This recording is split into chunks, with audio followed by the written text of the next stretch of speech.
Hi friends, നമസ്കാരം. നമ്മുടെ പുതിയൊരു വീഡിയോയിലേക്ക് ഏവർക്കും സ്വാഗതം. നമ്മൾ സിലബസ് കംപ്ലീഷൻ ചലഞ്ചിൽ നമ്മളെ 5ാമത്തെ മൊഡ്യൂള് നമ്മുടെ തദ്ദേശ സ്വയംഭരണ സ്ഥാപനങ്ങളെക്കുറിച്ചുള്ള പൊതു അറിവ് എന്ന് പറയുന്ന ഈ ഭാഗത്തുള്ള ക്വസ്റ്റ്യൻസ് ആട്ടോ നമ്മൾ നോക്കുന്നത്. ക്വസ്റ്റ്യൻ ആയിട്ടല്ല, നമ്മൾ റാങ്ക് ഫയലിൻ്റെ ഭാഗത്തുനിന്ന് PDF ചെയ്തിട്ട് അതാണ് നോക്കുന്നത്, ക്വസ്റ്റ്യൻസ് രൂപത്തിലല്ല.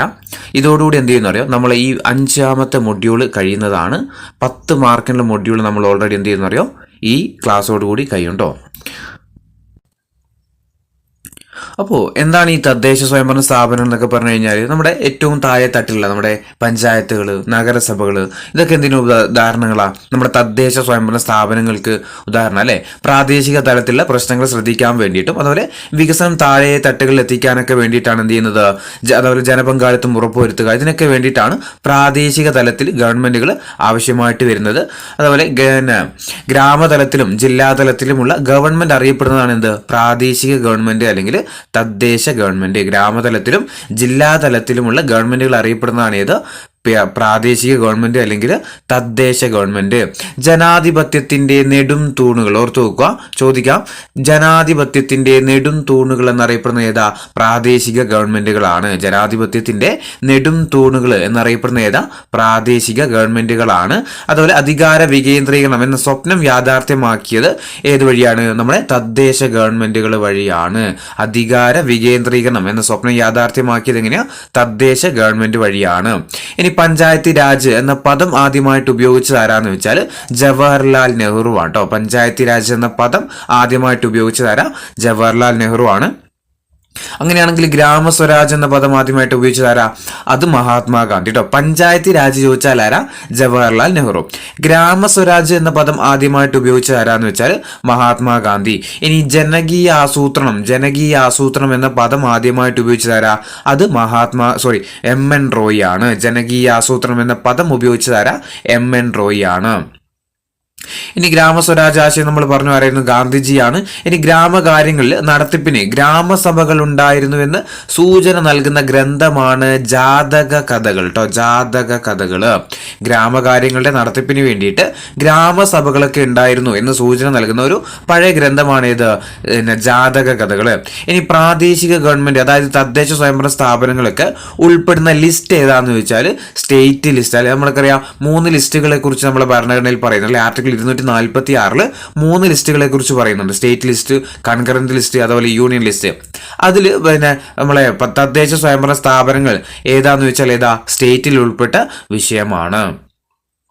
ഇനി ഇന്ത്യയിൽ ത്രിതല പഞ്ചായത്ത് രാജ് സംവിധാനം വിഭാവനം ചെയ്തിരിക്കുന്നത് എത്ര ജനസംഖ്യയിൽ കൂടുതലുള്ള സംസ്ഥാനങ്ങളിലാന്ന് വെച്ചാൽ 20 ലക്ഷം ജനസംഖ്യയുള്ള സംസ്ഥാനങ്ങളിലാണ് എന്തുള്ളത്, ത്രിതല പഞ്ചായത്ത് സംവിധാനം ഉള്ളത്. ഇല്ലാത്തത് അതായത് 20 ലക്ഷത്തിൽ കുറവാണെങ്കിൽ എന്താ, അവിടെ ദ്വിതല പഞ്ചായത്തേ ഉള്ളൂ. അതായത് നമ്മളെ ഈ നാട്ടിൽ കാണുന്ന ബ്ലോക്ക് പഞ്ചായത്ത് ഉണ്ടല്ലോ, അത് ഉണ്ടാവില്ല. ഗ്രാമപഞ്ചായത്ത് ഉണ്ടാവും, അതുപോലെ ജില്ലാ പഞ്ചായത്തുമാണ് ഉണ്ടാവുള്ളൂ. അപ്പോൾ ഇന്ത്യയിൽ ത്രിതല പഞ്ചായത്ത് രാജ് സംവിധാനം വിഭാവനം ചെയ്തിരിക്കുന്നത് എത്ര ജനസംഖ്യയിൽ കൂടുതലുള്ള സംസ്ഥാനങ്ങളിലാണെന്ന് ചോദിച്ചാൽ എത്രയാ, 20 ലക്ഷം ജനസംഖ്യയുള്ള സംസ്ഥാനങ്ങളിലാണ്. ഇനി പഞ്ചായത്ത് രാജിന്റെ പിതാവ് എന്നറിയപ്പെടുന്ന ആരാ, പഞ്ചായത്ത് രാജിന്റെ പിതാവ് എന്നറിയപ്പെടുന്നത് ബൽവന്ത് റായ് മേത്തയാട്ടോ. ബൽവന്ത് റായ് മേത്തയാണ്. ഗുജറാത്തിലെ മുഖ്യമന്ത്രിക്കായ വ്യക്തിയാണ് ആര്, ബൽവന്ത് റായ് മേത്ത. അപ്പോൾ പഞ്ചായത്ത് രാജിന്റെ പിതാവ് എന്നറിയപ്പെടുന്ന വ്യക്തി ആരാന്ന് വെച്ചാൽ ആരാ, ബൽവന്ത് റായ് മേത്തയാണ്. എന്നാൽ പഞ്ചായത്ത് രാജ് എന്ന പദം ഉപയോഗിച്ചത് ആദ്യമായിട്ട്, അത് നെഹ്റു ആണ്. ഗ്രാമസ്വരാജ് എന്ന പദം ആദ്യമായിട്ട് ഉപയോഗിച്ചതോ, അത് ഗാന്ധിജിയുമാണ്. ഇനി വാർഡ് തലത്തിലുള്ള വികസന പ്രവർത്തനങ്ങൾ തീരുമാനിക്കുന്ന വേദി ഗ്രാമങ്ങളിൽ അറിയപ്പെടുന്ന ഏത് പേരിലാന്ന് വെച്ചാൽ ഗ്രാമസഭ എന്ന പേരിലാണ്. വാർഡ് തലത്തിലുള്ള വികസന പ്രവർത്തനങ്ങൾ തീരുമാനിക്കാനുള്ള വേദി ഗ്രാമങ്ങളിൽ അറിയപ്പെടുന്ന ഏത് പേരില, ഗ്രാമസഭയാണ്.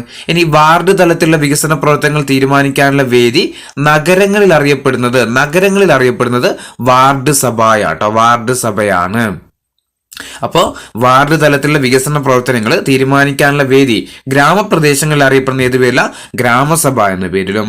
അത് നഗരങ്ങളിലാണെങ്കിൽ ഏത് പേരിൽ അറിയപ്പെടും, വാർഡ് സഭ എന്ന പേരിലാണ് അറിയപ്പെടുന്നത്. ഗ്രാമസഭയും അതുപോലെ വാർഡ് സഭയും വിളിച്ചു കൂട്ടുന്നതിനും വികസന പ്രവർത്തനങ്ങൾ ചർച്ച ചെയ്യുന്നതിനും നേതൃത്വം നൽകുന്ന ആരാന്ന് വെച്ചാൽ ആ വാർഡിലെ മെമ്പർ ആയിരിക്കും കേട്ടോ. ഗ്രാമസഭ അല്ലെങ്കിൽ വാർഡ് സഭ ഇതൊക്കെ വിളിച്ചു കൂട്ടുന്നതും അതുപോലെ വികസന പ്രവർത്തനങ്ങളൊക്കെ ചർച്ച ചെയ്യുന്നതിനും നേതൃത്വം നൽകുന്ന വ്യക്തി ആരാന്ന് വെച്ചാൽ അവിടുത്തെ വാർഡ് മെമ്പർ ആയിരിക്കും. നഗരങ്ങളിൽ വാർഡ് മെമ്പർ അറിയപ്പെടുന്നത് കൗൺസിലർ എന്നാട്ടോ. നമ്മുടെ നഗരസഭ കൗൺസിലർ എന്നല്ലേ പറയും അല്ലേ. അപ്പൊ നഗരങ്ങളിലെ വാർഡ് മെമ്പർ അറിയപ്പെടുന്നത് കൗൺസിലർ എന്നാണ്. പഞ്ചായത്തിൽ എന്ത് തന്നെയാണ് അറിയപ്പെടുന്നത്? വാർഡ് മെമ്പർ തന്നെയാണ്. ഇനി സംസ്ഥാനങ്ങളിലെയും ദേശീയ തലത്തിലും കൂട്ടായ തീരുമാനങ്ങൾ എടുക്കുന്ന ആരാന്ന് വെച്ചാൽ ജനങ്ങൾ തിരഞ്ഞെടുക്കുന്ന പ്രതിനിധികളാണ്. സംസ്ഥാനത്തിലെയും ദേശീയ തലത്തിലും കൂട്ടായ തീരുമാനങ്ങൾ എടുക്കുന്ന ആരാ? ജനങ്ങൾ തിരഞ്ഞെടുക്കുന്ന പ്രതിനിധികളാണ്. ഇനി എന്താണ് ഗ്രാമസഭ എന്നുള്ളതാണ്. എന്താ ഗ്രാമസഭ എന്ന് പറഞ്ഞാൽ പഞ്ചായത്ത് രാജ് സംവിധാനത്തിലെ ഏറ്റവും അടിസ്ഥാനമായ ഘടകമാണ് ഇത് ഗ്രാമസഭ എന്ന് പറയല്ലേ. പഞ്ചായത്ത് രാജ് സംവിധാനത്തിലെ ഏറ്റവും അടിസ്ഥാനമായ ഘടകമാണ് ഇത് ഗ്രാമസഭ എന്ന് പറയുന്നത്. ഒരു ഗ്രാമത്തിന്റെ വികസന പദ്ധതികൾ തയ്യാറാക്കുന്നത് എവിടെ വെച്ചിട്ടാ?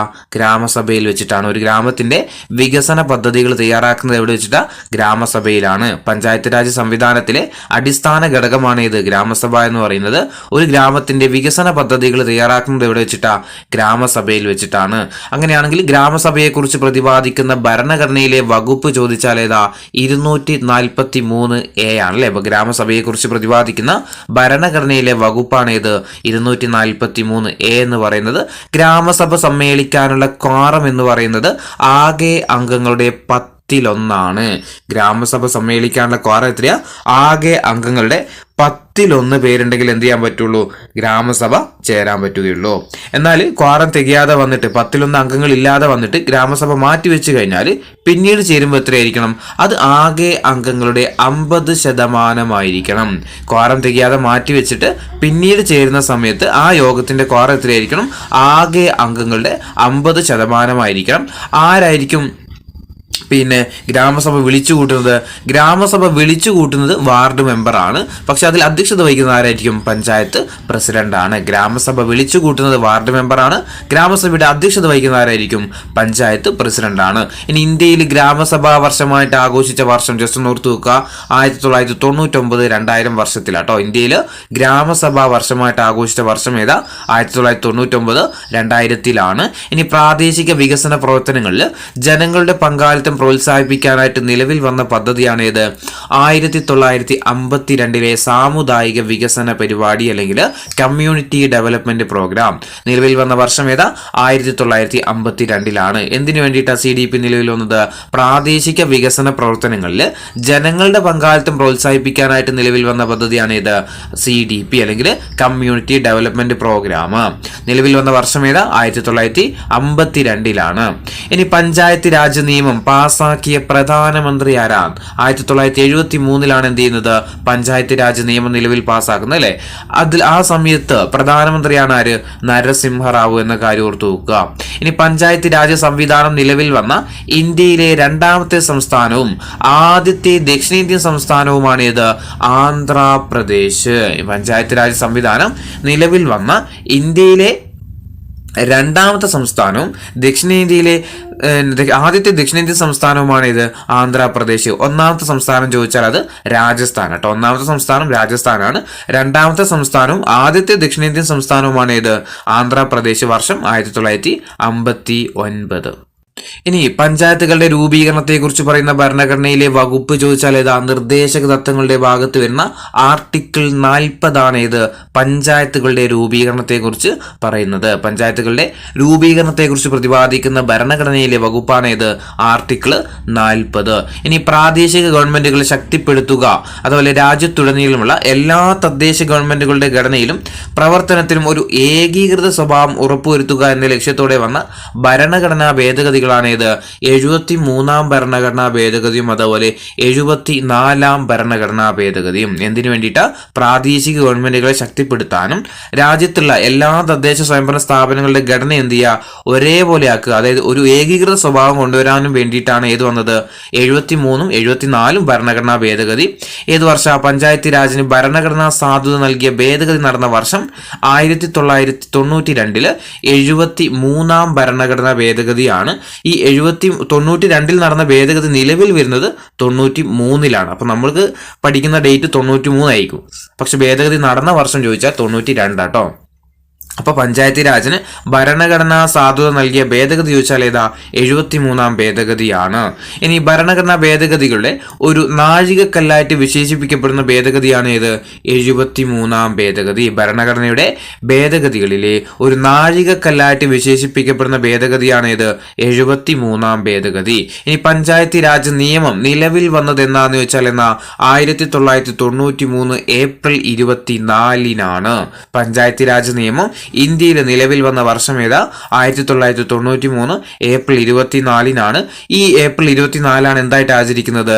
ദേശീയ പഞ്ചായത്ത് രാജ് ദിനമായിട്ട് 2011 മുതൽ ആചരിച്ചു വരുന്നത്. അപ്പോൾ 1993 ഏപ്രിൽ 24-നാണ് പഞ്ചായത്ത് രാജ് നിയമം നിലവിൽ വന്നത്. നിലവിൽ വന്ന ഏപ്രിൽ 24-ആണ് എന്ത്? ദേശീയ പഞ്ചായത്ത് രാജ് ദിനമായിട്ട് 2011 മുതൽ നമ്മൾ ആചരിച്ചു വരുന്നത്. ഇനി ത്രിതല പഞ്ചായത്ത് രാജ് സംവിധാനത്തിലെ ഏറ്റവും താഴ്ന്ന ഘടകം ഏതാ? ഗ്രാമപഞ്ചായത്താണ് അല്ലെ? ഗ്രാമപഞ്ചായത്താണ്. ഏറ്റവും ഉയർന്ന തലം ചോദിച്ചാൽ ഏതാ? അത് ജില്ലാ പഞ്ചായത്താണ്. നമുക്കറിയാം ത്രിതല പഞ്ചായത്ത് ഘടനയല്ലേ ഉള്ളത്?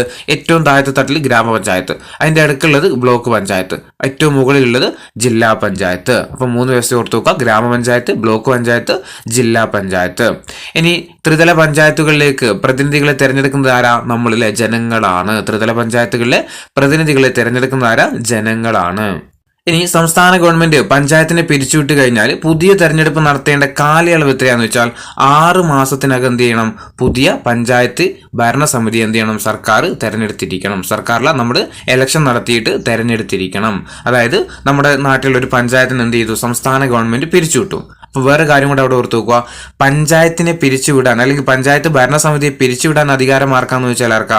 സംസ്ഥാന ഗവൺമെന്റിനാണ്. അങ്ങനെ പിരിച്ചുവിട്ട് കഴിഞ്ഞാൽ പുതിയ തെരഞ്ഞെടുപ്പ് നടത്തേണ്ട കാലയളവ് എത്രയാന്ന് വെച്ചാൽ 6 മാസത്തിനകം എന്ത് ചെയ്യണം?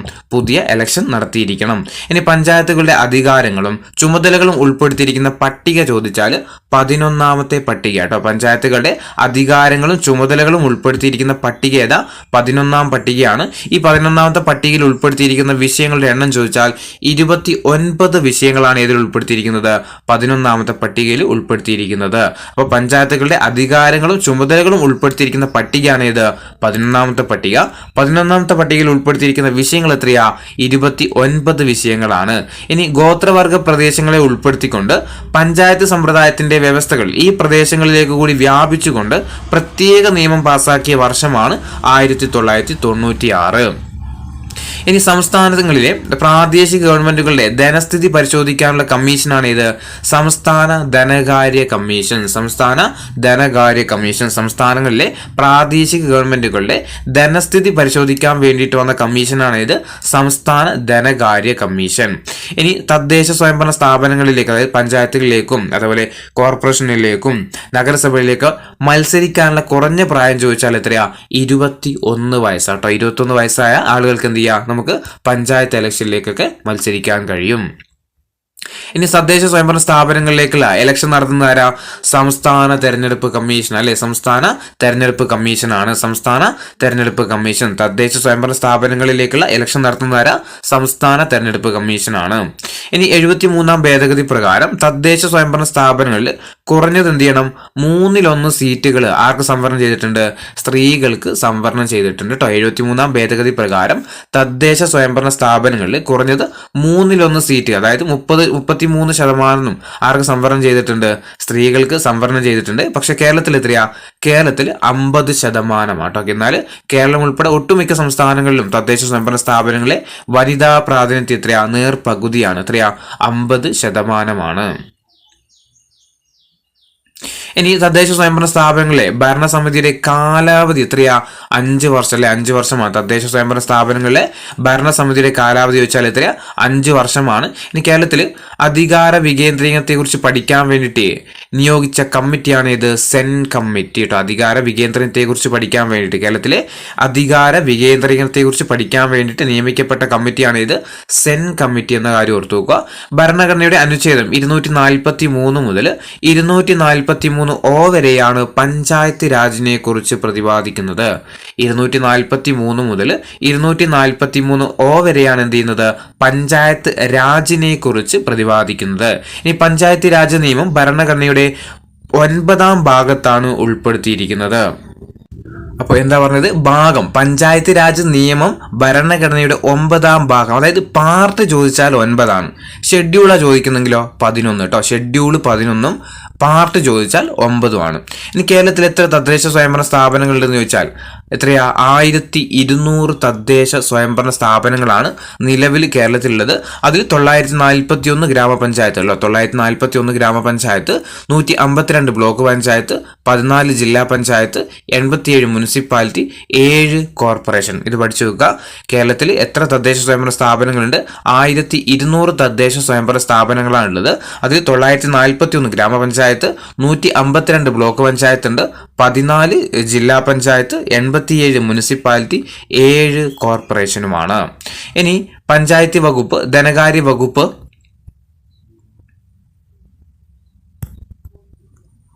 പഞ്ചായത്ത് വകുപ്പ്, ധനകാര്യ വകുപ്പ്, ഗ്രാമവികസന വകുപ്പ്, നഗര ഗ്രാമ ആസൂത്രണ വകുപ്പ് എന്നിവയാണ് ഇത് തദ്ദേശ സ്വയംഭരണ വകുപ്പിന്റെ കീഴിൽ വരുന്ന പ്രധാന അനുബന്ധ വകുപ്പുകൾ. ഏതൊക്കെയാ? പഞ്ചായത്ത് വകുപ്പ്, ധനകാര്യ വകുപ്പ്, ഗ്രാമവികസന വകുപ്പ്, നഗര ഗ്രാമ ആസൂത്രണ വകുപ്പ്. ഇതാണ് എന്ത് ചെയ്യുന്നത്, തദ്ദേശ സ്വയംഭരണ വകുപ്പിന്റെ കീഴിൽ വരുന്ന പ്രധാനപ്പെട്ട വകുപ്പുകൾ. നിലവിൽ തദ്ദേശ സ്വയംഭരണ വകുപ്പ് മന്ത്രി ആരാന്ന് വെച്ചാൽ ഇദ്ദേഹമല്ല, MP ഗോവിന്ദൻ അല്ല, MP രാജേഷാണ് അല്ലെ. MP രാജേഷാണ് നിലവിൽ നമ്മുടെ തദ്ദേശ സ്വയംഭരണ വകുപ്പ് മന്ത്രി എന്ന കാര്യം കൂടി ഓർത്തു. ഇനി കില. എന്താ കില എന്ന് പറഞ്ഞു കഴിഞ്ഞാൽ Kerala institute of local administrator കേട്ടോ. തദ്ദേശ സ്വയംഭരണ വകുപ്പിന്റെ കീഴിൽ 1990 വർഷം ഓർത്തു വെക്കുക. കില നിലവിൽ വന്ന വർഷം 1990 കേരളത്തിലെ തദ്ദേശ സ്വയംഭരണ സ്ഥാപനങ്ങളുടെ സാമ്പത്തിക സഹായത്തോടെ രൂപം നൽകിയ സ്വയംഭരണ സ്ഥാപനമാണ് ഇത് കില എന്ന് പറയുന്നത് കേട്ടോ. കില എന്താ? തദ്ദേശ സ്വയംഭരണ വകുപ്പിന്റെ കീഴിൽ 1990 കേരളത്തിലെ തദ്ദേശ സ്വയംഭരണ സ്ഥാപനങ്ങളുടെ സാമ്പത്തിക സഹായത്തോടെ രൂപം നൽകിയ സ്വയംഭരണ സ്ഥാപനമാണ് ഇത് കില എന്ന് പറയുന്നത്. കിലയുടെ ഫുൾ ഫോം എന്താ? Kerala institute of local administrator. KILA, Kerala institute of local administrator. കിലയുടെ ആപ്തവാക്യം എന്താന്ന് വെച്ചാൽ training, research and extension. Training, research and extension. കിലയുടെ ആസ്ഥാനം ചോദിക്കാം, തൃശ്ശൂർ ജില്ലയിലെ മുളങ്കുന്നത്ത് കാവിൽ കേട്ടോ. കിലയുടെ ആസ്ഥാനം എവിടെയാ? തൃശ്ശൂർ ജില്ലയിലെ മുളങ്കുന്നത്ത് കാവിലാണ്. ജനാധിപത്യ അധികാര വികേന്ദ്രീകരണത്തിൽ പരിശീലനം നൽകുന്നതിനായിട്ടുള്ള ദക്ഷിണേന്ത്യയിലെ തന്നെ സുപ്രധാന പരിശീലന സ്ഥാപനമാണ് ഇത് കില എന്ന് പറയുന്നത്. ജനാധിപത്യ അധികാര വികേന്ദ്രീകരണത്തിൽ പരിശീലനം നൽകുന്നതിനുള്ള, അതായത് പഞ്ചായത്തിലേക്ക് തിരഞ്ഞെടുക്കപ്പെട്ട ആളുകൾ ഉണ്ടാവില്ലേ, അവർക്കൊക്കെ പരിശീലനം നൽകുന്ന സ്ഥാപനമാണ് ഇത് കില എന്ന് പറയുന്നത്. ദക്ഷിണേന്ത്യയിലെ തന്നെ ഏറ്റവും പ്രധാനപ്പെട്ട സ്ഥാപനമാണ് ഇത് കില. ഇനി ജില്ലാതലത്തിൽ വികേന്ദ്രീകൃതമായ പരിശീലന സംവിധാനം സൃഷ്ടിച്ചുകൊണ്ട് സമയബന്ധിതമായിട്ട് തദ്ദേശ സ്വയംഭരണ സ്ഥാപനങ്ങളുടെ പരിശീലന ആവശ്യങ്ങൾ നിറവേറ്റുന്ന സ്ഥാപനം കൂടിയാണ് ഇത് കില.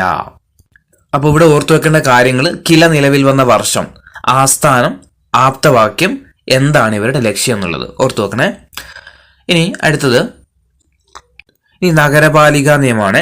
നഗരങ്ങളിലെ പ്രാദേശിക ഗവൺമെന്റുകളെ കുറിച്ചുള്ള ഭേദഗതി നിയമം അറിയപ്പെടുന്നതാണ് ഇത് നഗരപാലിക നിയമം. നഗരങ്ങളിലെ പ്രാദേശിക ഗവൺമെന്റുകളെ കുറിച്ചുള്ള ഭേദഗതി നിയമം അറിയപ്പെടുന്നതാണ് ഇത് നഗരപാലിക നിയമം. നഗരപാലിക നിയമം വർഷം ചോദിച്ചാൽ ഏത്? 1992 74ാം ഭരണഘടനാ ഭേദഗതി പ്രകാരമാണ് ഇത് മുനിസിപ്പാലിറ്റി ആക്ട് അല്ലെങ്കിൽ നഗരപാലിക നിയമം പാസ്സാക്കുന്നത്. പക്ഷെ നിലവിൽ വരുന്നത് എന്നാ 1993 ജൂൺ 1 കേട്ടോ. 1992 74ാം ഭരണഘടനാ ഭേദഗതി പ്രകാരം നഗരപാലിക നിയമം നിലവിൽ വന്ന വർഷം ചോദിച്ചാൽ 93 ജനുവരി 1 ഈ നഗരപാലിക സംവിധാനത്തിന്റെ 3 തലങ്ങളാണ്. ഒന്ന്, ഏറ്റവും താഴെ നഗരപഞ്ചായത്ത്, പിന്നെ മുനിസിപ്പൽ കൗൺസിൽ, പിന്നെ മുനിസിപ്പൽ കോർപ്പറേഷൻ. ഓർത്തു വെക്കണം. ഇത് എങ്ങാനും ചോദിച്ചാലോ, ഏറ്റവും താഴെത്തട്ടേതാ? നഗരപഞ്ചായത്ത്, അതിന് തൊട്ട് മുകളിൽ മുനിസിപ്പൽ കൗൺസിൽ, പിന്നെ മുനിസിപ്പൽ കോർപ്പറേഷൻ. ഈ നഗരങ്ങളിലെ ജനസംഖ്യയുടെ അടിസ്ഥാനത്തിലാണ് എന്ത് ചെയ്യുന്നത്? തദ്ദേശ സ്ഥാപനങ്ങൾ രൂപീകരിച്ചിട്ടുള്ളത്. ഭരണഘടനയുടെ 9A നഗരപാലിക നിയമത്തെക്കുറിച്ച് പ്രതിപാദിക്കുന്നത്. ഭാഗം 9 എന്തായിരുന്നു? പഞ്ചായത്തി രാജായിരുന്നു അല്ലെ. ഭാഗം 9 പഞ്ചായത്തി രാജായിരുന്നു. ഭാഗം 9A ചോദിച്ചാൽ ഏതാ?